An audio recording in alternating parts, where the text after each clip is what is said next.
यूं तो भारत के इतिहास में अनेकों युद्ध दर्ज हैं, जिनमें से ज्यादातर या तो साम्राज्य विस्तार के लिए हुए या फिर शक्ति प्रदर्शन के लिए।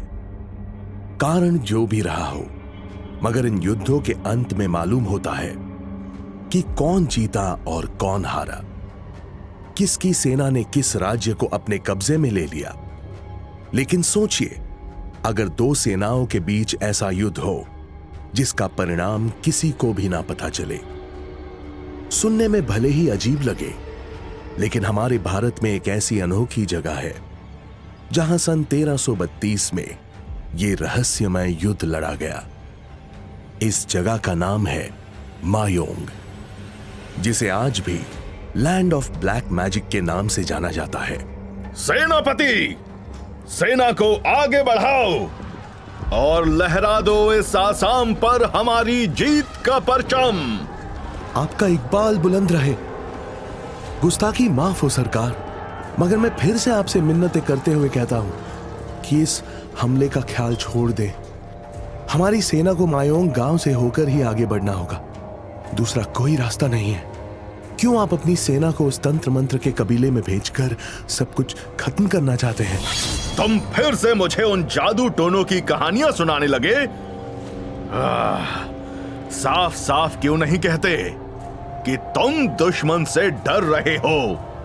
तुम्हारे जैसे कायर को मेरी सेना का सेनापति होने का कोई हक नहीं है।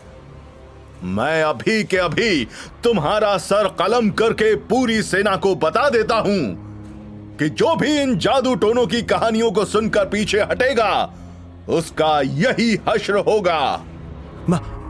माफी सरकार, मेरी भला क्या औकात जो आपके हुक्म को न मानूं, मगर मेरी कई एक बात सच है। 1256 से 57 में जब बंगाल के सुल्तान इख्तियारुद्दीन युजपुक तुगरिल खान ने असम पर हमला किया था, तब वे इसी मायोंग के पास पहुंचते ही अपनी पूरी सेना के साथ खत्म हो गए थे। किसी को नहीं पता कि उन पर हमला करने वाला कौन था।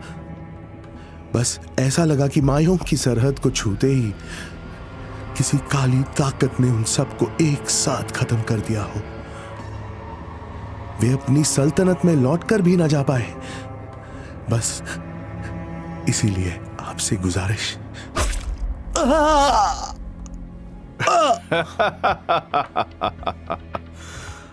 आसाम की धरती पर ऐसी कोई ताकत नहीं है जो मेरी सेना को आगे बढ़ने से रोक सके।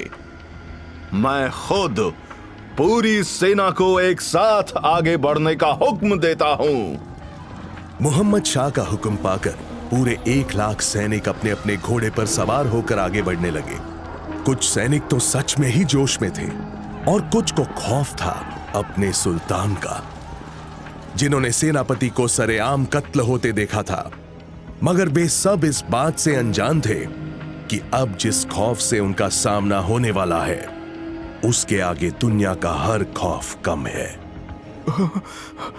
ये कैसी अजीबोगरीब आवाजें आ रही हैं? हो सकता है दुश्मन की चाल हो। हमें इस तरह वहम देकर जरूर वो हमें हमारे रास्ते से भटकाना चाहता है। नहीं नहीं, ये कोई वहम नहीं है। वो देखो, ये मायोंग गांव की सरहद है। यहीं आकर ये आवाजें क्यों सुनाई दे रही हैं? इसका तो सीधा मतलब है कि यहाँ का काला जादू हमें आगे बढ़ने से रोकना चाहता है। मुझे लगता है हमें वापस लौट चलना चाहिए। ऐसी डरावनी जगह पर अगर आगे कुछ हो भी गया तो कौन देखेगा भला हमें? अब तो सेनापति भी नहीं है जो हम उनके आदेशों का पालन करें। या हमें किस दिशा में आगे बढ़ना चाहिए, ये हम सबको ही मिलकर सोचना होगा। हाँ, सच कहते हो भाई। अभी सरहद से तो हम लौट भी सकते हैं। क्या पता आगे जाकर फिर हमें ये मौका मिले या ना मिले। वही तो मैं कह रहा हूँ। देखो, अभी तो हम सब मायूं की सरहद के अंदर भी नहीं आए, तो यहाँ का काला जादू हम लोगों पर थोड़ी असर करेगा। अगर सच में यहाँ कोई काला जादू है भी, तो वो गांव के किसी एक हिस्से में होगा। ऐसा थोड़ी होता है कि उसका जादू का असर इतना तेज हो कि हमें सरहद के बाहर भी उसके होने का एहसास होने लगे। तुम दोनों को डर लग रहा है तो अलग बात है। मैं एक बहादुर सैनिक हूँ। मैं अपने सुल्तान के हुक्म को पूरा जरूर करूंगा। वो सैनिक सारे सैनिकों की बातों को नजरअंदाज करते हुए तेजी से घोड़े को दौड़ाकर मायोंग गांव की सरहद में घुस गया और अचानक वहां की फिजा बदलने लगी।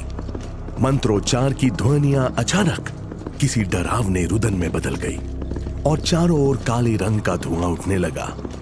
देखते ही देखते सारे घुड़सवार सैनिक उस धुएं में खोने लगे और कुछ देर बाद जब धुआं हटा तो वहां ना कोई घोड़ा था और ना ही कोई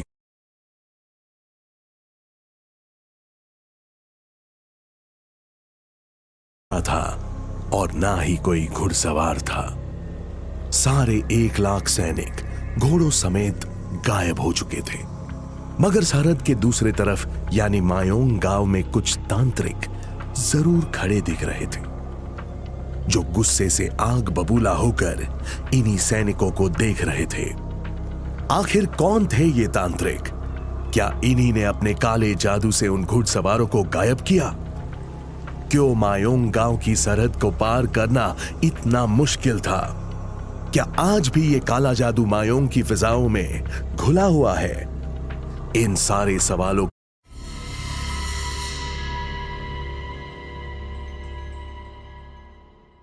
अचानक 1 लाख सैनिकों का इस तरह अपने घोड़ों के साथ गायब हो जाना एक ऐसी घटना थी जिसने मायोंग के इतिहास को पूरी तरह रहस्यमय बना दिया। मायोंग अपने ही तंत्र मंत्र में डूबा एक ऐसा गांव जिसे कभी कोई सेना नहीं जीत सकी, क्योंकि वहां के तांत्रिकों के पास काले जादू की जो शक्ति थी वो विश्व में किसी के पास नहीं थी। मायोंग में रहने वाले ये तांत्रिक किसी भी बाहरी व्यक्ति को मायोंग में प्रवेश करने से सिर्फ इसलिए रोकते थे जिससे उनकी साधनाओं, तंत्र क्रियाओं और मंत्र सिद्धियों में कोई खलल ना पड़े। इस सब से ही तो इन तांत्रिकों को ऐसी शक्तियां मिलती थी जिनसे मोहम्मद शाह के 1 लाख सैनिक पलक झपकते गायब हो गए। अब सवाल उठता है कि आखिर इतिहास में ऐसा क्या हुआ जो यहां पर काले जादू की उत्पत्ति हुई? इसका जवाब जुड़ा है महाभारत काल से, लगभग 5000 साल पहले। महाभारत काल से ही मायोंग अपने काले जादू को लेकर पहचान में आ गया था। जब भीम पुत्र घटोत्कच मायोंग के राजा थे और तंत्र मंत्र से प्राप्त शक्तियों का उपयोग उन्होंने कुरुक्षेत्र में कौरवों को हराने के लिए किया था। माताश्री, मुझे आशीर्वाद दीजिए जिससे मैं पिताश्री का और आपका नाम रोशन कर सकूं और युद्ध में उन कौरवों को पराजित करके मां द्रौपदी के अपमान का बदला ले सकूं। जाओ पुत्र और अपना पुत्र धर्म निभाओ। याद रखो, तुम उन्हीं पांडवों के वंशज हो जो हमेशा धर्म के पथ पर चलते हुए आगे बढ़े हैं। कुरुक्षेत्र में होने वाला ये युद्ध धर्म और अधर्म का ही युद्ध है। ऐसे में बहुत जरूरी है कि तुम मेरे यानी राक्षसी के वंशज होकर अपना धर्म भी निभाओ और हमारे पारंपरिक तंत्र मंत्र से प्राप्त शक्तियों का उपयोग कर उन कौरवों का नामो निशान मिटा दो। जाओ पुत्र, मेरा आशीर्वाद और इस मायोंग की तांत्रिक शक्तियां सदैव तुम्हारे साथ है। जाकर अपने पिताश्री की युद्ध में सहायता करो और पूरे मायोंग साम्राज्य का नाम रोशन कर दो। राजा घटोत्कच की जय हो। मायोंग गणेश की जय हो। घटोत्कच ने आते ही युद्ध में उत्पात मचा दिया और अपने मायावी जादू की शक्ति से दुश्मन की सेना को चुटकियों में मसलने लगे। चारों तरफ हाहाकार मच गया और कौरवों को ये एहसास होने लगा कि घटोत्कच की शक्तियों का सामना करना उनके लिए आसान नहीं था। दुर्योधन ने जब युद्ध में एक मायावी राक्षस को देखा तो हैरान हो गया। उसके लिए कुरुक्षेत्र के मैदान में मायावी शक्तियों और काले जादू के प्रभाव से होने वाले उत्पात और विनाश को देखना बिल्कुल ही अनोखा और डरावना अनुभव था। कौन है ये मायावी राक्षस जो हमारी सेना को मच्छर की तरह मसल रहा है? और ये पांडव तो हर समय धर्म और न्याय का राग अलापते रहते हैं, फिर इनकी सहायता करने के लिए कोई राक्षस कैसे आ सकता है भला? ये अस्त्र शस्त्रों से लड़ा जाने वाला युद्ध है। तंत्र मंत्र और काले जादू का सामना करना तो हमारी पूरी सेना को मुश्किल में डाल देगा। युवराज, ये भीमपुत्र कटोत्कच हैं और इनकी माता एक राक्षसी हैं जिनका नाम हिडम्बा है। ये मयोंग के राजा भी हैं और वहीं से इन्होंने तंत्र मंत्र की साधना कर ये मायावी शक्तियां प्राप्त की हैं। अपनी इन्हीं मायावी शक्तियों के प्रयोग से पांडवों का समर्थन कर रहे हैं। दुर्योधन को जैसे ही पता चला कि मायोंग का राजा घटोत्कच भीम और हिडिंबा का पुत्र है, तो उसके चेहरे पर डर के भाव साफ दिखाई देने लगे। वो फौरन अपने मित्र कर्ण के पास गया और उसे घटोत्कच के बारे में बताकर उससे मदद मांगी। मेरे रहते तुम्हें चिंता करने की आवश्यकता नहीं है मित्र। मैं आज ही उसे समाप्त कर दूंगा। चलो मेरे साथ। मैं भी तो देखूं ऐसी कौन सी मायावी शक्तियां हैं और ऐसा कौन सा काला जादू है जिन्हें देखकर कौरवों की ये विशाल सेना का नेतृत्व करने वाला दुर्योधन भी भयभीत हो रहा है।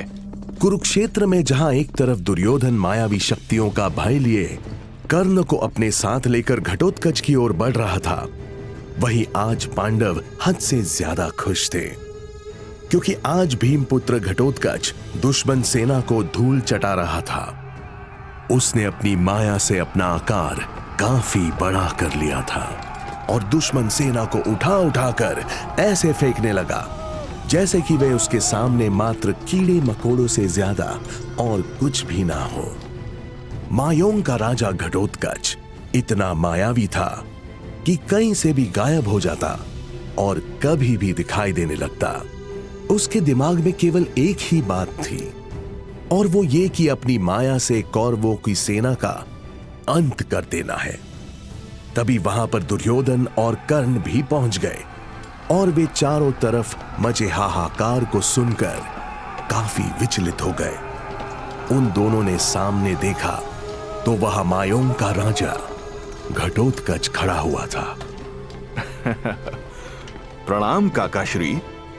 मित्र कर्ण, मैं चाहता हूं कि तुम शीघ्र ही इसका अंत कर दो, नहीं तो ये हमारी सारी सेना का आज ही सर्वनाश कर देगा। घटोत्कच अभी भी मुस्कुरा रहा था और फिर उसने दुर्योधन के सारथी को गर्दन से पकड़कर ऐसे उठा लिया जैसे कि वो कोई खिलौना हो। एक ही पल में उसने दुर्योधन के सारथी को दूर फेंक दिया और जोर जोर से हंसने लगा। अब धीरे धीरे घटोत्कच अपनी माया से अपने शरीर को और भी विशाल करने लगा और दुर्योधन की सेना को उठा उठाकर इधर उधर फेंकने लगा। मित्र कर्ण, कुछ तो करो, नहीं तो ये राक्षस एक ही दिन में युद्ध की समाप्ति करके सारी सेना को हरा देगा। कर्ण ने अपनी कमान में से तीर निकाला और चलाना शुरू कर दिया, लेकिन घटोत्कच उन तीरों को छोटी छोटी माचिस की तीलियों की तरह पकड़ता और उन्हें तोड़कर वापस कर्ण और दुर्योधन पर ही फेंक देता। जो तीर घटोत्कच को लग भी जाते, वे भी बस सुई लगने समान ही दर्द दे पाते थे। जैसे जैसे दिन बीत रहा था, वैसे वैसे घटोत्कच कौरवों की सेना को परास्त किए जा रहा था। भीम ये देखकर काफी प्रसन्न था और मात्र भीम ही नहीं, सभी पांडव आज काफी अधिक प्रसन्न थे। पुत्र घटोत्कच, खत्म कर दो इस नीच दुर्योधन को। उसके बाद घटोत्कच ने अपनी माया से अपने हाथ को बड़ा किया और दुर्योधन की तरफ ले जाने लगा। उसने दुर्योधन को गर्दन से पकड़कर उठा लिया। मित्र कर्ण, देख क्या रहे हो? इंद्र का दिया हुआ दिव्यास्त्र निकालो और अंत कर दो इस मायावी का। नहीं दुर्योधन, वो अचूक अस्त्र है। उस दिव्यास्त्र का प्रयोग मैं केवल एक ही बार कर सकता हूं। कहीं ऐसा ना हो कि इस मायावी के लिए दिव्यास्त्र का उपयोग करके हमें बाद में पछताना पड़े। यहां तुम्हारे मित्र की जान खतरे में है और तुमने उस दिव्यास्त्र को अर्जुन के लिए संभाल कर रखा है। जब मैं ही नहीं रहूंगा तो ये युद्ध यहीं समाप्त हो जाएगा और फिर तुम लड़ते रहना अकेले अर्जुन से युद्ध। ये मित्रता निभा रहे हो तुम? महावीर कर्ण अब मजबूर हो गए और उन्होंने इंद्र देवता का दिया गया दिव्यास्त्र निकालकर घटोत्कच पर छोड़ दिया। मायोंग के तंत्र मंत्र और काले जादू से मिलने वाली शक्तियों का उपयोग करने वाले घटोत्कच के लिए दिव्यास्त्र का सामना करना क्या सच में मुश्किल था? क्यों दुर्योधन घटोत्कच की उन मायावी शक्तियों से इतना भयभीत हो गया कि उसे कर्ण की सहायता लेनी पड़ी? जानने के लिए सुनते रहिए।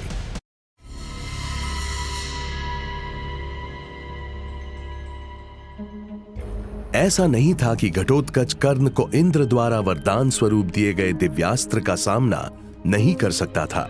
उसकी मायावी शक्तियां तो बहुत ज्यादा ताकतवर थी, मगर पांडव पुत्र होने के नाते वो इंद्र का अपमान नहीं करना चाहता था और इसीलिए दिव्यास्त्र के आते ही वो नतमस्तक हो गया। इस तरह कर्ण के दिव्यास्त्र से घटोत्कच का अंत हुआ और मायोंग के राजा का नाम महाभारत के इतिहास में अमर हो गया। कर्ण ने जिस शस्त्र को केवल अर्जुन वध के लिए संभाल कर रखा था, वो शस्त्र उसे मजबूरी में घटोत्कच पर चलाना पड़ा। मायोंग के इतिहास में ऐसी बहुत सी कहानियां हैं जो हमें सोचने पर मजबूर कर देती है कि क्या वास्तव में मायोंग के लोग इतना ज्यादा काला जादू जानते हैं? ऐसी ही एक घटना औरंगजेब के काल में 1671 में भी हुई थी, जब वो संपूर्ण भारत पर विजय प्राप्त करने के लिए आसाम के अहोम साम्राज्य पर हमला करने निकला था। मगर आसाम में ही पड़ने वाले इस मायोंग का नाम सामने आते ही कई सैनिक पहले ही हार मान लेते थे, जिसका सबसे बड़ा कारण था मायोंग में होने वाला काला जादू। अगर सामने दुश्मनों की विशाल सेना हो तो अस्त्र शस्त्र और सैन्य बल से उनका मुकाबला किया भी जा सकता था, मगर ऐसे दुश्मनों का सामना कैसे किया जाए जो कभी दिखते, कभी छुप जाते और फिर उनके अस्त्र शस्त्र कोई आम अस्त्र शस्त्र नहीं थे, बल्कि इनमें अजीबोगरीब तंत्र मंत्र, रहस्यमय तांत्रिक पदार्थ और नर बलियां तक शामिल थी। इनका सामना होते ही सैनिक दल सर पर पांव रखकर भाग खड़े होते। क्या? लेकिन यह कैसे हो सकता है कि असम में भेजे गए हमारे सभी सैनिक डरकर भाग गए हों? मेरे हुक्म को ना मानने का नतीजा जानते हुए भी वो ऐसा कैसे कर सकते हैं? ऐसा क्या है मायोंग में जिसका नाम सुनकर सैनिकों को मेरा भी खौफ नहीं है?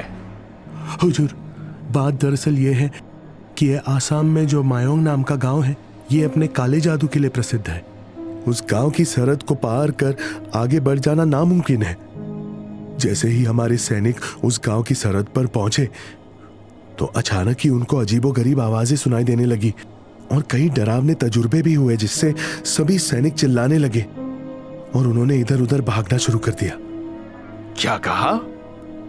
हाँ, लेकिन वहां ऐसा भी क्या था जो सभी सैनिक डरकर भागने लगे? जाओ और उन्हीं सैनिकों में से कुछ मुख्य सैनिकों को बुला कर लाओ। हम उनसे जानना चाहते हैं इसकी वजह। क्या हम जान सकते हैं कि तुम सभी सैनिक जंग के मैदान से पीठ दिखाकर क्यों भाग आए, जबकि हमें तो नहीं लगता कि तुम्हें युद्ध का अभ्यास कराए जाने में कोई भी कसर छोड़ी थी हमने। फिर तुमने उस लचित बरफुकन की सेना के सामने घुटने क्यों टेक दिए? जवाब दो, बोलो। गुस्ताखी माफ हुजूर, लेकिन हम सब वहां से अहोम सम्राट की गुरिल्ला रणनीति से डरकर नहीं भागे, बल्कि वहां के काले जादू से हमें भागना पड़ा। जब भी हम सभी सैनिक मायोंग गांव की सरहद पर हमला करने की सोचते हैं, तभी हमें वहां पर 10 हाथों वाली कोई देवी दूर से आती दिखाई देती है और ऐसा लगता है कि उनके साथ कई सारे सैनिक भी चले आ रहे हों। इतना भयंकर और रहस्यमय माहौल हो जाता है कि दहशत के मारे वहां एक पल भी ठहरना मुमकिन नहीं होता। 10 हाथ वाली देवी के बारे में सुनकर औरंगजेब भी हैरान था।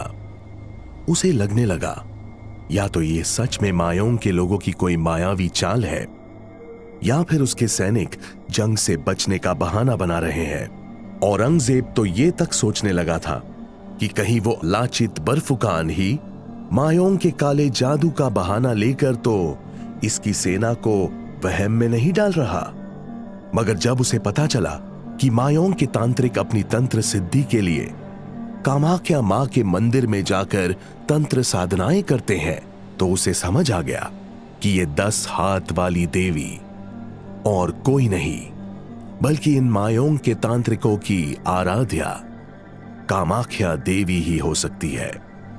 इस मुश्किल का सामना करने के लिए उसने अपने हिंदू वफादार को चुना, जिससे वो हिंदू तांत्रिकों और मां कामाख्या से डर कर न भागे।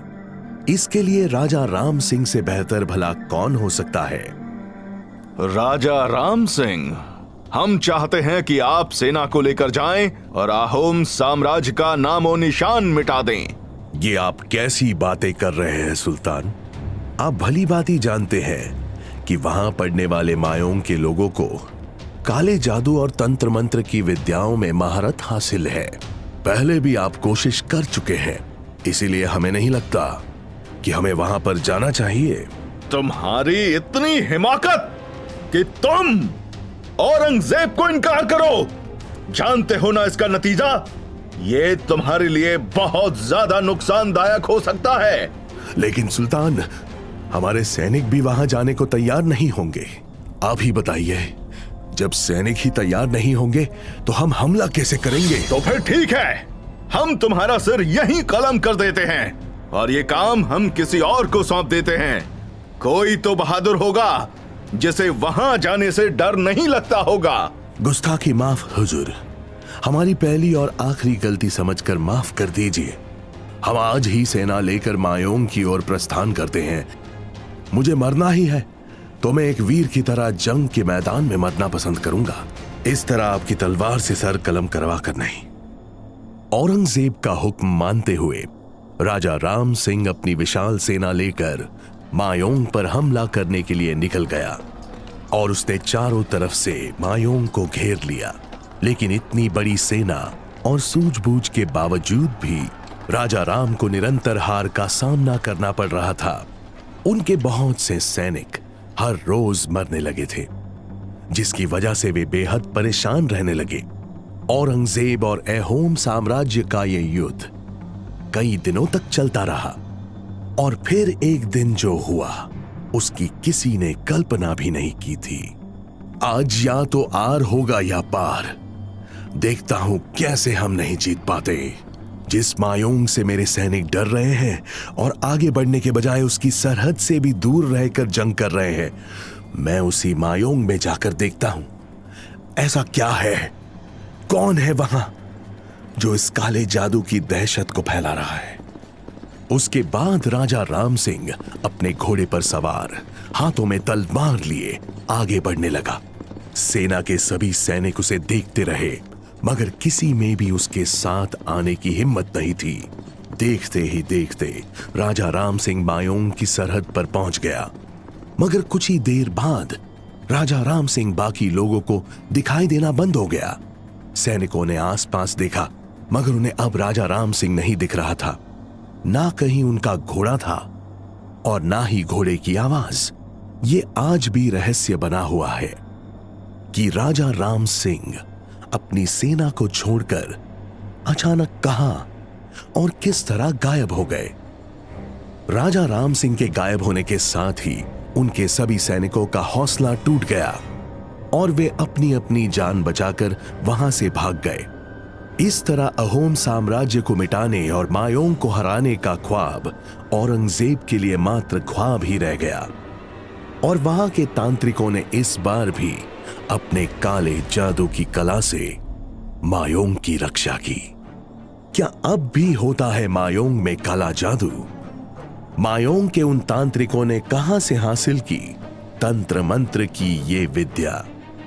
क्या उसके बाद कोई और शक्ति कभी हिम्मत कर पाई मायोंग पर हमला करने की? क्या है वहां के काले जादू का रहस्य? इन सभी सवालों के जवाब जानने के लिए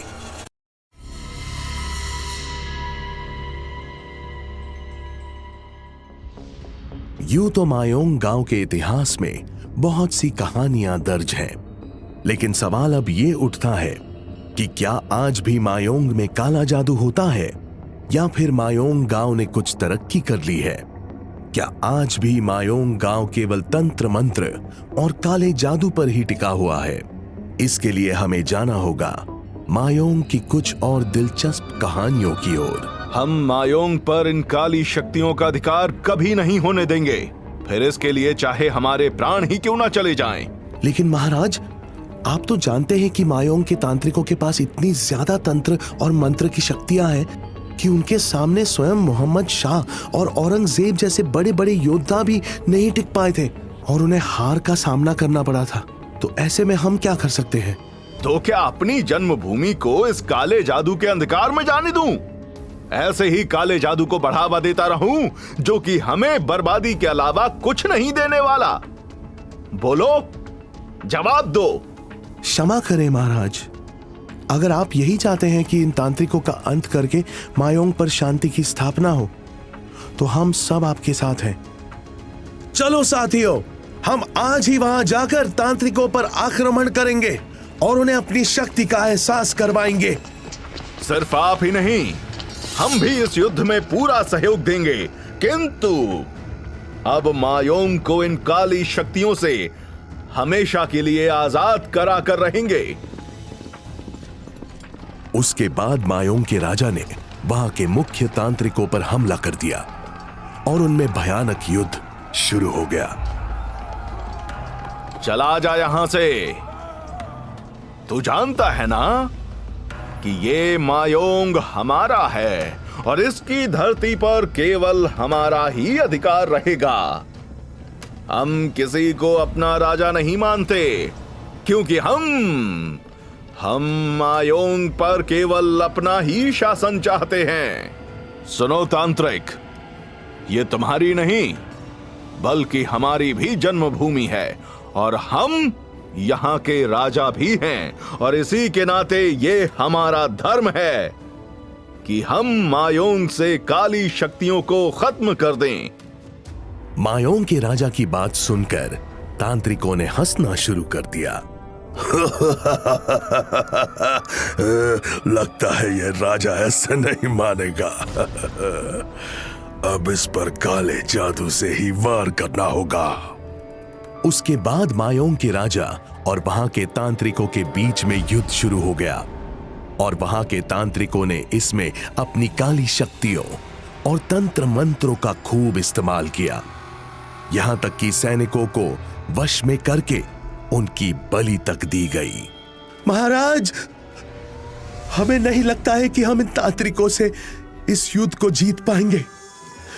वे अपने काले जादू और तंत्र मंत्र से सैनिकों का वध कर रहे हैं और हमारे सैनिक चाहकर भी उन तक नहीं पहुंच पा रहे हैं। मायोंग के राजा ने हार नहीं मानी और निरंतर युद्ध लड़ते रहे। उनका दिन रात युद्ध करना उन्हें कुछ हद तक सफलता दे गया, तो कुछ असफलता भी, क्योंकि मायोंग का विभाजन कर दिया गया। मायोंग के राजा वहां के घने जंगलों और पहाड़ों से दूर जाकर बस गए और उन्होंने एक पारंपरिक मायोंग बसाया। हम जानते थे कि हमसे दुनिया की कोई भी सेना जीत नहीं सकती।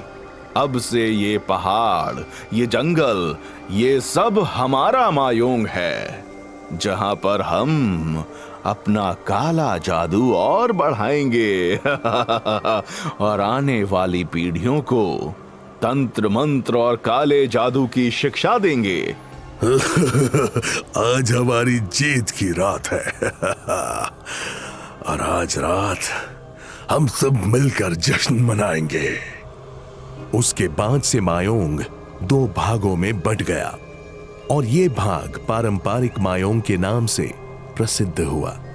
आज मायोंग एक टूरिस्ट प्लेस बन चुका है और वहां दूर दूर से लोग आते हैं। वही दूसरा मायोंग जंगल में पहाड़ी पर बसा हुआ है, जो बूढ़े मायोंग के नाम से जाना जाता है। आज भी वहां जाने से हर कोई डरता है और अगर कोई वहां जाने की कोशिश भी करे तो वो वही जंगलों में ही रास्ता भटक जाता है और कोशिश करने के बाद भी आम इंसान वहां पर नहीं पहुंच पाता। अगर आप मायोंग में जाएंगे तो आज भी वहां कुछ बेज पाए जाते हैं जिन्हें हम वैद्य भी कह सकते हैं। ये वहां अपने तंत्र मंत्रों की शक्ति से बीमारियों का इलाज करते हैं, जिस वजह से बहुत दूर दूर से लोग वहां पर आते हैं। वहां के स्थानीय लोगों के अनुसार बेज केवल बीमारियों का उपचार ही नहीं करते, बल्कि जो व्यक्ति बुरी आत्माओं से ग्रसित है उन्हें बुरी आत्माओं की कैद से मुक्त करवाने का काम भी उन्हें बखूबी आता है।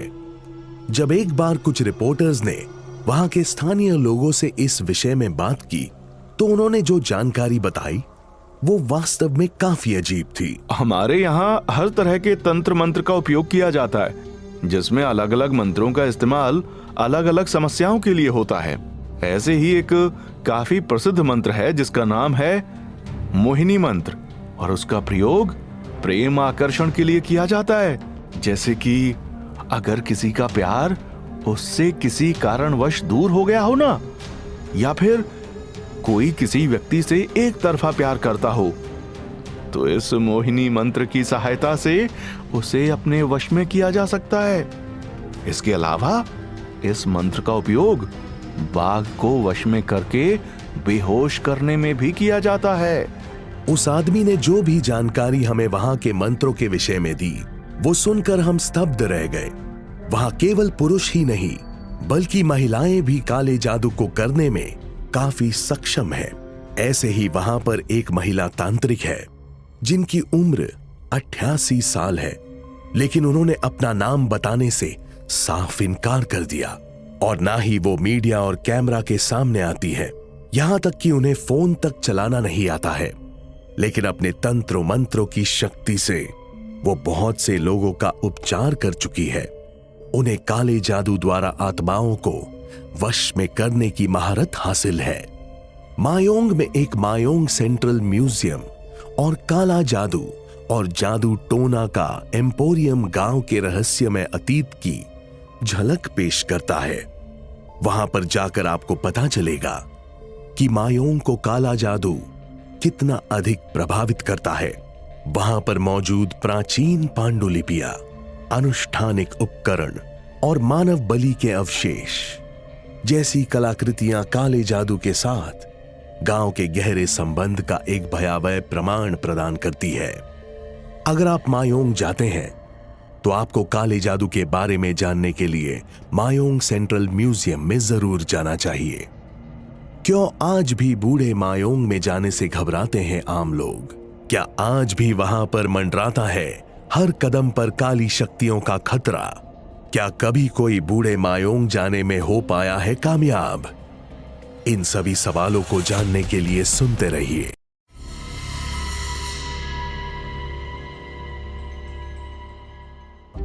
आज भी उन राजाओं के वंशज मायोंग में पाए जाते हैं जिन्होंने तांत्रिकों के साथ युद्ध किया था। बेशक आज के राजा को अब पहले की तरह राजकीय अधिकार प्राप्त न हो, लेकिन उन्हें मान सम्मान बिल्कुल राजाओं जैसा ही दिया जाता है।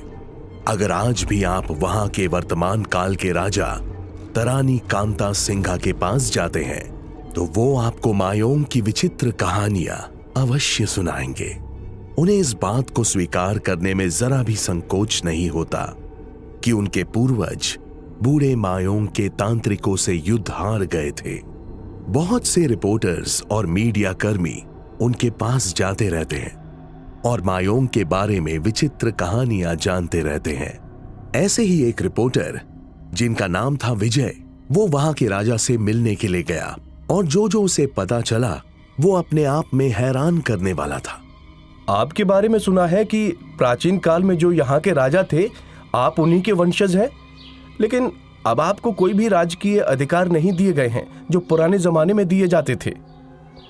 हाँ, और अब हम एक आम इंसान जैसा ही जीवन जीते हैं। मैं खुद भी यहीं पर नौकरी करता हूं, जिससे कि अपना और परिवार का निर्वाह कर सकूं। ये सब जानकर प्रेस रिपोर्टर विजय को काफी हैरानी हुई और फिर वो मायोंग गांव के स्थानीय लोगों से भी मिला।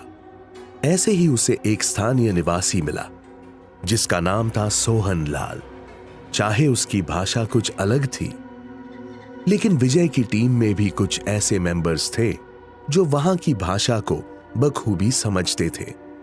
सुना है यहाँ पर अभी काली विद्या और जादू टोना होता है, और आज भी यहाँ ऐसे तांत्रिक मौजूद हैं जो अपने जादू से कुछ भी कर सकते हैं। हाँ, आपने बिल्कुल सही सुना है। यहाँ पर एक से बढ़कर एक जादूगर हैं, जिन्हें बेज और ओझा भी कहा जाता है।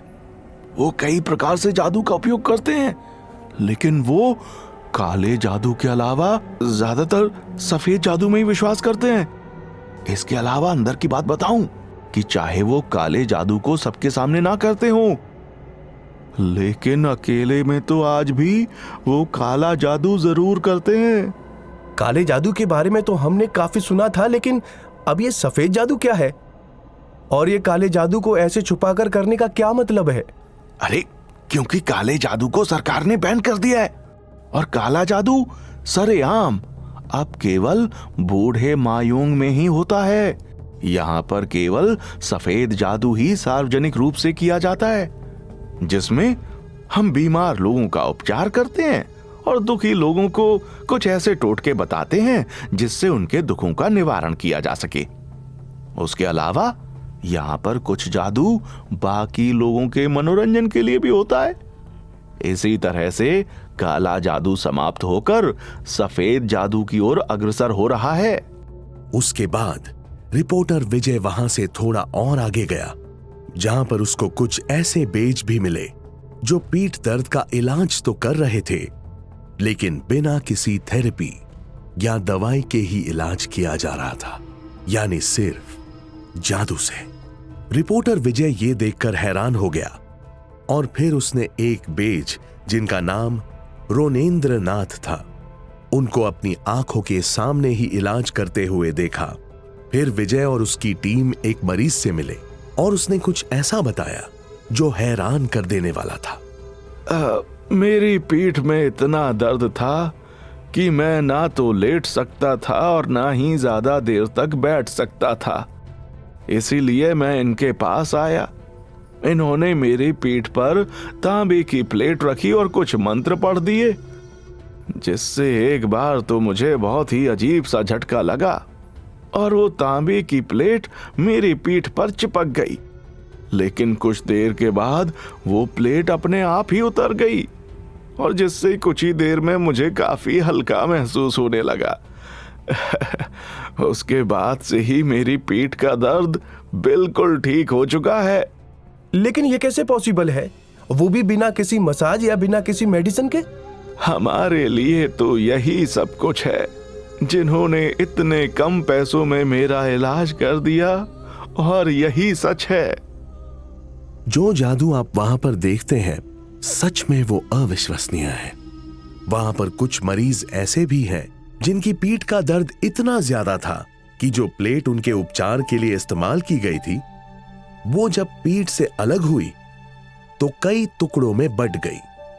सारी जानकारी देने के बाद रोनेंद्र नाथ जी ने विजय और उसकी पूरी टीम का अपने जादू से मनोरंजन भी किया। उसके बाद उन्होंने जादू को लेकर अपने खुद के अनुभवों के बारे में भी बताया। जादू करने की कला मुझे मेरे पुरखों से विरासत में ही मिली है, जिसे आज मैंने अपनी कमाई का साधन भी बना लिया है, और साथ ही साथ इसी जादू से लोगों की सेवा भी हो जाती है। तो क्या आप हमें कुछ बता सकते हैं इस विद्या के बारे में? हम ये सब अपनी आंखों से होते हुए देखना चाहते हैं। ठीक है, मैं आपको एक छोटा सा जादू करके दिखाता हूं। इसमें मैं अखबार के अंदर पानी भरकर फिर उसको गायब करके दिखाऊंगा। विजय और उसकी पूरी टीम को भरोसा नहीं हुआ कि वो कुछ ऐसा भी कर सकता है, और फिर उनकी आंखों के सामने ही रोनेंद्र नाथ जी ने एक अखबार लेकर कुछ मंत्रों का उच्चारण शुरू कर दिया। उन्होंने उस मुड़े हुए अखबार के अंदर पानी डालने की तरकीब बताई और फिर से एक मंत्र का जाप किया। मंत्रोच्चार के बाद उन्होंने बिना पानी के एक बूंद टपकाए कागज खोला और देखा तो कागज पूरी तरह सूखा हुआ था। यह सभी के लिए काफी हैरान कर देने वाला नजारा था। यह था मायोंग का सफेद जादू। जो पारंपरिक मायोंग का हर एक निवासी जानता है, और यही कला अब उनके लिए आमदनी का साधन भी बन चुकी है। लेकिन इसके अलावा यहां के बूढ़े मायोंग में आज भी काला जादू होता है, और यही वजह है कि वहां पर किसी आम आदमी का जाना सख्त मना है। काले जादू के अस्तित्व को मायोंग में नकारा नहीं जा सकता, और ना ही ये केवल बूढ़े मायोंग में होता है, बल्कि ये आज के मायोंग में भी गुप्त रूप से किया जाता है। क्या यहाँ पर स्थानीय मंदिर भी हैं या सिर्फ तंत्र मंत्रों की शक्ति को ही माना जाता है? यहाँ पर कई ऐसे मंदिर भी हैं जो कि बहुत फेमस हैं। उनमें से जो काफी प्रसिद्ध है उसका नाम है नरसिंह मंदिर। ये मंदिर शक्तिशाली ब्रह्मपुत्र नदी से घिरे एक पहाड़ी के ऊपर स्थित है, जो कि काफी सुंदर दृश्य वाला और अलौकिक है। ये मंदिर एक चट्टान पर नरसिंह की मूर्ति के साथ बनाया गया है। चट्टानों पर अन्य हिंदू देवताओं की छवि और शिलालेख भी खुदे हुए हैं। इस तरह से देखा जाए तो यहाँ केवल काला जादू ही नहीं, बल्कि और भी ऐसी चीजें हैं जो देखने लायक है। बेशक आज मायोंग में काले जादू का युग पीढ़ी दर पीढ़ी बदल रहा हो और इसने सफेद जादू का रूप ले लिया हो, जिसे आज सार्वजनिक रूप से स्वीकार कर लिया गया है, मगर स्थानीय लोगों के अनुसार काले जादू के गुप्त केंद्र आज भी गुप्त और अनकहे रूप से मौजूद है। काला जादू ना ही पूरी तरह से मिटा है और ना ही कभी मिटेगा, क्योंकि पीढ़ी दर पीढ़ी काला जादू करने की कला हर एक पीढ़ी में जा रही है। हालांकि आज सफेद जादू बीमारियों के इलाज, खोई हुई वस्तुओं को खोजने, चोरों को पकड़ने और दूर देश से आए टूरिस्ट के मनोरंजन के लिए जरूर किया जाता है। क्या सफेद जादू की तरह काला जादू भी मायोंग में अभी भी अस्तित्व में है, या वो सिर्फ रह गया है बूढ़े मायोंग का हिस्सा बनकर? काले जादू से क्या क्या होता है इस समय मायोंग में? इन सभी सवालों के जवाब जानने के लिए सुनते रहिए